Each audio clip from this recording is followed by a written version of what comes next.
Ele é procurador do Trabalho do Rio de Janeiro, graduado em Direito pela Universidade Federal de Goiás. Ele é mestre em Sociologia e Direito pela Universidade Federal Fluminense, doutor em Ciências Humanas, Sociologia pelo IESP e URJ, professor de Direito do Trabalho e Processo do Trabalho na Universidade Federal do Rio de Janeiro. Tem experiência na área de Sociologia e Direito, atuando principalmente nos seguintes temas: terceirização, precarização, direito do trabalho, cooperativa de trabalho e flexibilização. Autor e coautor de livros jurídicos. É uma empresa, ela não é um aplicativo. As pessoas perguntam, não, é um aplicativo. Não, não é um aplicativo. Ela é uma empresa. E é uma empresa que tem um instrumento que é um aplicativo. Ela se defende dizendo que ela é uma empresa de tecnologia. Mas é engraçado, né? Porque nós estamos na era da pós-verdade. Você, pelo marketing, você tenta dizer que você é alguma coisa que você não é. Ela não é uma empresa de tecnologia, ela é uma empresa que realiza transporte. E na época de pós-verdade, você quebra o tempo inteiro o discurso, seu próprio discurso, porque ele vem enviesado. Ora vem como empresa de tecnologia, ora ela vem como empresa que realmente é de transporte. A Uber começou como serviço de carro executivo com 100 amigos. Hoje é uma rede de transporte em 400 cidades, 68 países, que entrega comida, pacotes e também pessoas. Como que a Uber vem dizer para mim que ela é um aplicativo, uma empresa de tecnologia, se ela realiza o transporte não só de pessoas, como de mercadoria também?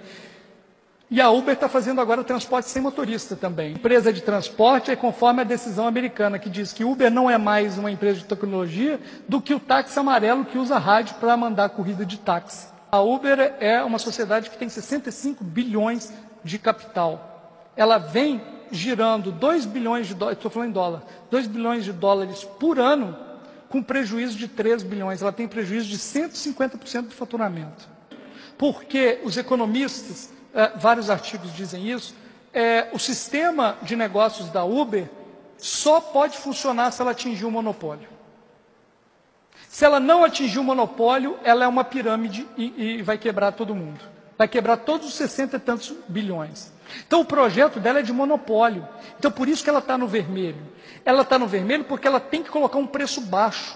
Não existe almoço grátis. Por que que a Uber é mais barato que o táxi?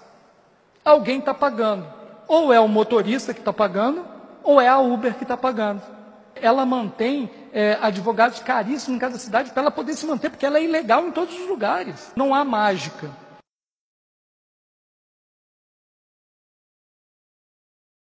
Não tem jeito. Sabe aquela coisa do Capitão Nascimento? Nunca será?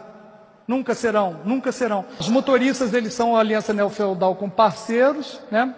Você decide a hora e quanto vai trabalhar, que é imediatamente negada pelo dever de aliança e do cumprimento dos objetivos traçados na programação. Transforma o trabalhador em empreendedor. Tentem incutir que ele é um empreendedor.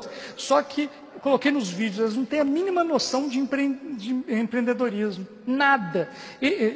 Tem um cara aqui que ele começa a falar, defender, que no cálculo que ele fez, alguém chegou e falou, você não falou o preço de depreciação do carro. Ele falou, não existe preço de depreciação porque o carro já era meu.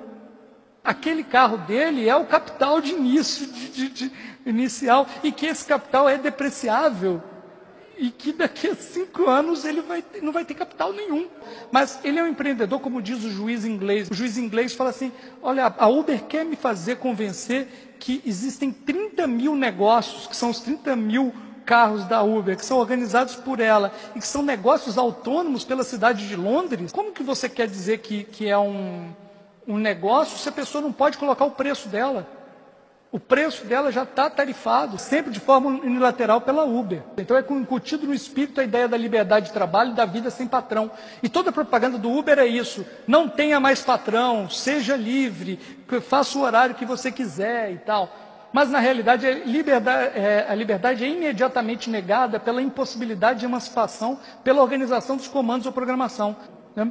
O controle é pela precificação. O gerente geral me contou que na precificação, que São Francisco, a sede, obrigou ele a fazer uma planilha, ele previa, sabendo que não iria conseguir, que o trabalhador, se trabalhasse 44 horas, ia receber, no final das contas, 1,2 a 1,4 salário mínimo, com 44 horas.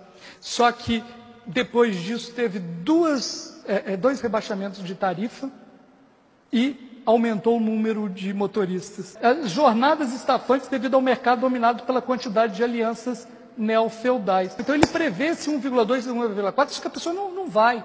E por que a pessoa vai? Geralmente o motorista do Uber é aquele cara desesperado que precisa de um dinheiro para rodar alguns meses. Então a Uber, no final das contas, ela funciona como um sistema de pirâmide. As pessoas ficam 3 a 4 meses, enquanto aguentam, e elas são ejetadas. Quebram e entram as outras pessoas. Forma de trabalho vigiada, punições, falta de apoio, diálogo, impossibilidade de fidelização de clientes. Ninguém pode pegar, todo mundo é proibido de pedir, de dar o seu número. Se você quiser um telefone do motorista da Uber, ele é proibido de fazer isso. Ele vai ser punido se alguém souber que você pegou o telefone para fazer uma viagem qualquer com aquele motorista.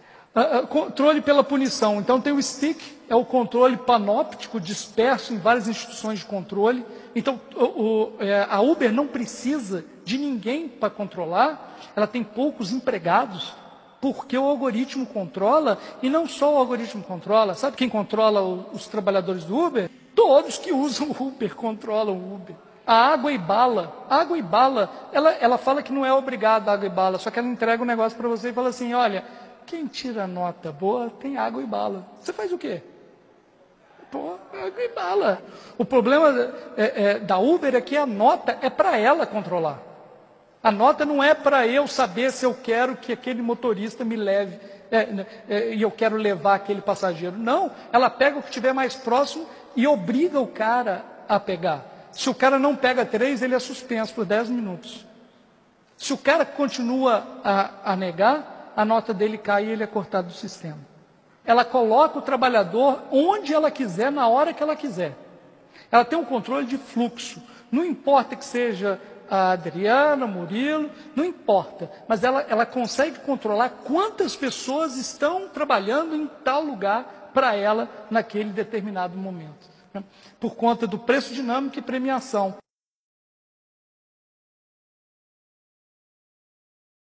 Eu acho que a solução não é no consumidor. Não vai ser o consumidor que vai dizer... Sabe por quê? Porque o consumidor vai escolher o que é mais barato. Então, não pode dar essa opção. A opção tem que vir do Estado. O Estado tem que regular. Tudo está acontecendo porque o Estado não é forte o suficiente. Aconteceu uma coisa lá no Rio de Janeiro que foi o seguinte, eles pegaram na Lagoa um casal de passageiros, a Uber, e deixou na Tijuca. Foram 10 quilômetros. Sabe quanto? Uma corrida de meia hora. Sabe quanto que foi essa corrida? R$7. O cara chegou e falou o seguinte, está errado, aconteceu algum problema, deu um problema no coisa. E o cara, imagino, foi todo marrento, falou, não, está no Uber, eu pago o que tiver aqui, não pago nada, eu sou cliente do Uber, blá, blá. Acabou, o motorista do Uber bateu no casal. Ele foi entrevistado, a pessoa que sofreu a violência. Em nenhum momento ele questionou a injustiça dos R$7. Em nenhum momento ele pensou nas razões por que o cara estava bravo daquele jeito. Mas eu achei engraçado que o juiz inglês, ele coloca essa frase do John Milton, que é um poeta do século XVII, que é mó barato. Né? Que quer dizer o seguinte, aqueles que só ficam parados esperando, também nos servem. Então isso quer dizer a questão hoje da própria organização do trabalho, dessa fragmentada, que mesmo aquelas pessoas que estão simplesmente à disposição, por exemplo, da Uber, elas servem, porque elas estão criando uma possibilidade da demanda. Então, o olhar, e isso ele falou no julgado dele, o olhar do juiz e o olhar do Estado para regular essas coisas, tem que entender que eles estão servindo à organização econômica.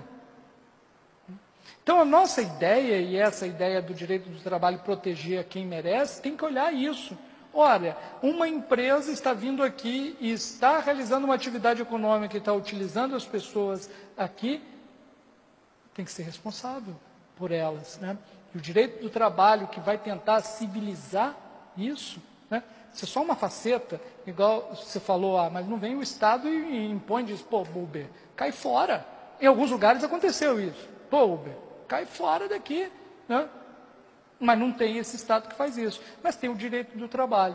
Por incrível que pareça, na Inglaterra, que é o berço liberal, foi a primeira que condenou a Uber.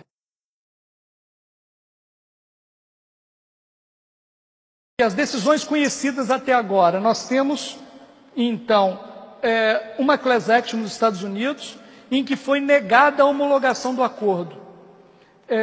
Uma sentença procedente na Inglaterra, e no Brasil nós temos uma sentença improcedente e uma sentença procedente. A ação na Inglaterra. A Uber aceitou que eram os trabalhadores e não questionavam a lei aplicável, né? As provas que o juiz aceitou, né, é o pacote de dicas, proibição de troca de contatos com o passageiro, diz que havia contradição no discurso da Uber, oportunidade de negócios contra a criação de empregos. A Uber diz que os motoristas trabalhavam por comissão de 80%, depois negou, alegando erro tipográfico. O juiz ficou muito bravo com o advogado. Olha lá, o juiz disse ter sido uma considerável surpresa a alegação e detonou o advogado da Uber. A ação na Inglaterra, ele pega e se baseia muito na noção de negócio. Há o controle. E a Uber quer dizer que, apesar de existir o controle, cada motorista é um negócio. Não tem como se sustentar como um negócio independente. A Uber fixa tarifa, é interessante. Aí ele começa a falar, a documentação da Uber era baseada em ficções, linguagem distorcida e terminologias novas. Né? A Uber é cheia de terminologia nova. Se a pessoa está justificando demais, é porque que não tem razão. Então ele começa a falar, não, ela tenta justificar demais aqui. Então, os documentos e contratos não refletem a realidade. Isso é interessante, ele julgou pelo princípio da primazia da realidade. Ele afastou o contrato, disse que o contrato não é de acordo com a realidade, o contrato de trabalho é pela realidade. A class action nos Estados Unidos foram 84 milhões de dólares que era a proposta de acordo, sem reconhecimento de vínculo empregatício. O juiz federal não homologou o acordo, diz que o acordo não é justo, adequado e razoável. E não homologou em proteção aos trabalhadores. Ele analisa os riscos da Uber, analisa os riscos dos trabalhadores e diz, não é aceitável esse pelos riscos envolvidos. E ainda puxou a orelha de quem ajuizou, porque a class action lá nos Estados Unidos é ajuizado privadamente, né? Então, um grupo de trabalhadores entra e diz, essa aqui pode valer para não sei quantas pessoas. Aí falou que quem ajuiza a class action tem que ser responsável pelos representados. As duas sentenças que nós já tivemos são de Belo Horizonte. Elas com menos de um mês de diferença entre as duas. A primeira julgou improcedente. A ausência de subordinação diz que é o dever de acatar as ordens dadas pelo empregador no que diz respeito ao modo de prestação de serviços. Então, ele pega uma visão tradicional mesmo da subordinação. Então, é o dever de acatar. E ele vem dizendo que a Uber é uma empresa de tecnologia e que os motoristas, que não há ordens, meras recomendações e incentivos aos motoristas, né? Então, ele diz que todas as obrigações que têm os motoristas, ele fala que qualquer contrato tem obrigações das partes, então não tem problema nenhum. Não caracteriza a subordinação jurídica a necessidade de que o motorista seja bem avaliado para permanecer ativo na plataforma, pois a Uber não tem ingerência na avaliação, sendo um risco assumido pelas partes contratantes. Qual o risco que a Uber assume na avaliação, se quem vai sair da plataforma é o motorista? Conforme o contrato social, o objeto da empresa não consiste na realização de transporte de passageiros, mas principalmente no fornecimento de serviços de tecnologia, por isso não há subordinação estrutural. Então, veja que ele não falou em nenhuma hora da realidade, ele falou o contrato diz isso. Então, se o contrato social diz isso, é isso. Plataforma digital de economia compartilhada, cujo objetivo é interligar os motoristas. Ouviu duas testemunhas, e uma delas é gerente de operações e logística da Uber. Ele baseia metade da sentença dele, ele baseia no depoimento do gerente da Uber. A sentença procedente A sentença procedente ele já faz a contextualização, ele pega a uberização, todo o processo, a importância da tecnologia, o papel do direito do trabalho, esse patamar civilizatório mínimo. Aí ele vem um por um, ele fala da pessoalidade, tem que ter cadastro, não pode outra pessoa dirigir, a não ser que seja autorizado, e somente a pessoa pode ser, não eventualidade, a atividade normal da Uber. A Uber, aí ele aplicou o princípio da primazia da realidade, dizendo que na verdade é uma empresa de transportes. O sistema de notas é do controle, já não é mais necessário o controle da fábrica ou de jornada rígida. Muito mais eficaz e repressor é o controle difuso, espalhado pela multidão de usuários. Então o controle, e ele fala expressamente, o controle se esconde no algoritmo. Ninguém acha que está sendo controlado. Uma coisa que não tem na outra sentença, a outra sentença não cita o parágrafo único do artigo 6º da CLT. Porque nós temos um artigo que diz expressamente que os meios telemáticos de subordinação são equiparados aos controles pessoais para esse fim, para o fim da relação de emprego. Nós temos um dispositivo expresso que trata do controle por programação. É o artigo 6º, parágrafo único da CLT. Né? O juiz também falou da ausência do poder negocial. Por quê? Porque não tem negócio do preço. O juiz inglês falou isso também. Como que você quer dizer que é um negócio se a pessoa não pode colocar o preço dela? O preço dela já está tarifado, já está precificado.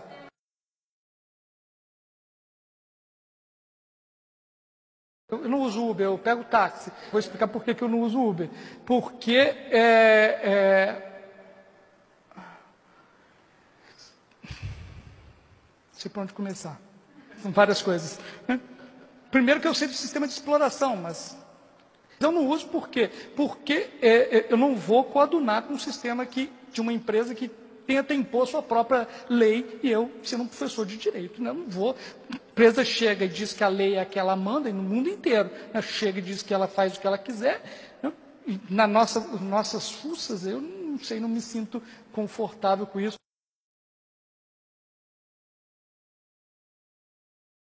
Os caras estão desesperados no táxi. Chega no Rio de Janeiro, tem o bigorrilho aceso, verde. Você olha assim na rua, é milhões assim acesos. Eles não estão conseguindo para sobreviver. O número de permissões de táxi, ele é contado por quê? Porque é feito um cálculo para aquela tarifa dar para as pessoas sobreviverem. Você liberalizando o mercado desse jeito, deixando 30 mil Uber mais 30 mil táxis, você dividiu o mercado em dois. Ou seja, dividiu o valor de cada pessoa. Se estava difícil antes para aquele motorista que não tinha o carro, mas que alugava por diária o táxi de um dono de autonomia, agora está muito pior. Uma coisa interessante, a Uber ela paga uma quantia para o motorista indicar outro motorista do Uber. Ou seja, ela paga para o motorista para arrumar concorrência para ele mesmo.